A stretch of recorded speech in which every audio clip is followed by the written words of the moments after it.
அஸ்ஸலாமு அலைக்கும். ஒரு குட்டி விலாக் பார்க்கலாமா? சஹர் டைம்ல இந்த மாதிரி புதினா துவையல் அரைச்சு சாப்பிட்டு பாருங்களேன். சூப்பரா இருக்கும். சாப்பாடுமே சூப்பரா உங்களுக்கு இறங்கும்.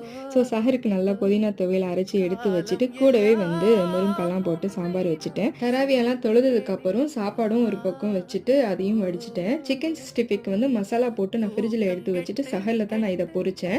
அதுக்கப்புறம் என்னால வீடியோ எடுக்கவே முடியல. பொதுவா வந்து இந்த வாழைப்பழம், தயிரு, சர்க்கரை இந்த 3ம் செம்ம காம்பினேஷன் சாப்பாடுல போட்டு நாங்க சாப்பிடுவோம். ஸோ உங்கள்ல யாருக்காவது பிடிக்கும்னா மறக்காம கமெண்ட் பண்ணுங்க. காலையில ஏஞ்சதும் அடுத்தடுத்து எனக்கு செம்ம வேலை. ப்ரௌனி செய்ய ஆரம்பிச்சுட்டேன். கடைக்கு குடுக்கறதுக்கு தான். அவங்க வந்து 1 1/2 கிலோ ப்ரௌனி கேட்டாங்க. அதனால அவங்களுக்காக செஞ்சு பேக் பண்ணி குடுத்துக்கலான்னு சொல்லி அதெல்லாம் செஞ்சுட்ருக்கேன். அப்புறம் இன்னைக்கு இன்னொரு புது கடை வந்து நாங்க புடிச்சிருக்கோம். அந்த கடையில வந்து ப்ரௌனீஸ் வந்து கேட்டிருக்காங்க. அங்க நம்மளுடைய ப்ரௌனி வந்து ரெகுலரா சேல்ஸ் ஆயிடுச்சுன்னா, கண்டிப்பா நான் கன்டினியூவா வாங்கிக்கிறேன் உங்ககிட்டன்னு சொல்லியிருக்காங்க. ஸோ செம்ம ஹாப்பியா இந்த ப்ரௌனி செஞ்சு அவங்களுக்கு பேக் பண்ணி குடுத்துட்டேன்.